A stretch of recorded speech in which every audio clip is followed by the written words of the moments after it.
The Whitewater Federation of Women's Clubs, founded in 1899, began as a federation of numerous clubs that shared the common purpose of improving the community of Whitewater. Since 1926, the Federation has been the owner and custodian of the Bassett House, located at the intersection of Main Street and Prairie Street. Thus, since 1926, a primary charge of the Federation has been the preservation of this elegant Victoria-era home. Built in the traditional Greek Revival style with Italianate features, the Bassett House is precious not only as the club's meeting site and unique events venue, but a beautiful and irreplaceable piece of Whitewater history. Thomas Bassett built the Bassett House in 1857 for his wife, Bessie, and their daughter, Florence. Florence was a lifelong member of the Federation's women clubs, and when she died in the mid-1920s, she bequeathed the Bassett House to the Federation.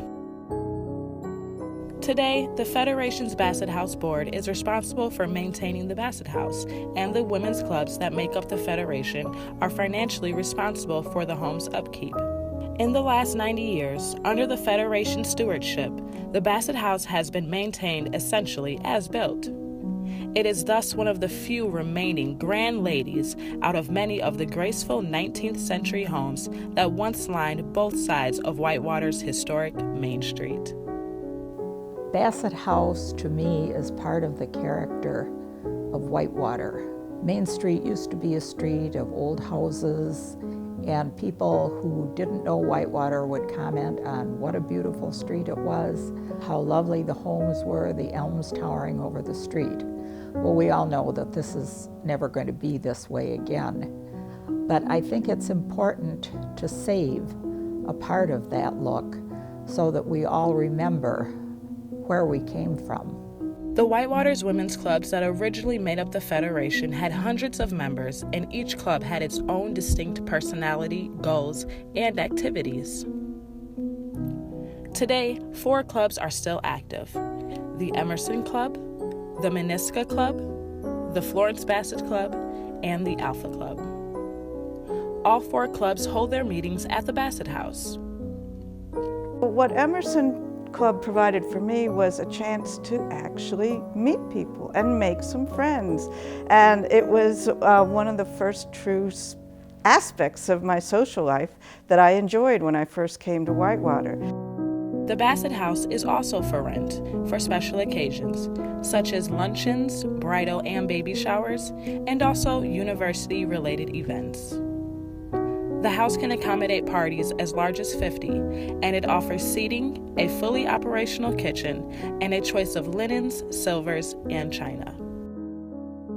I feel that even though I've belonged to a lot of other professional, educational, social organizations and clubs, for me, the Women's Club is really being part of something special, something I can do just for myself. I can meet with other women, learn from them, connect with them, enjoy their company in this really beautiful, elegant setting, which is the Bassett House. Although the Bassett House rentals contribute to its upkeep, most of the expenses are paid by the Federation's 4 clubs, primarily through membership dues. Well, it would be nice if people in Whitewater would now help us in helping preserve this house, so it won't exactly end up like what happened with the old Hickey Kent house on Main Street. If the day comes that the clubs are no longer able to pay for the Bassett House's upkeep, the Federation will have to sell the Bassett House to the city. And if that day comes, this revered piece of Whitewater history, all of the traditions it embodies, and all of the memories it contains will be lost forever. This endowment fund campaign is our once-in-a-lifetime chance to give as much as we possibly can individually, to give this one-time gift to this fund, which will keep on going. The principal will always be there. We will support the house through the interest. This endowment fund is something that will go on into the future. It's part of our legacy by keeping this house preserved for the future. This is your one opportunity to both contribute and help the committee to build community support to save our beloved Bassett House.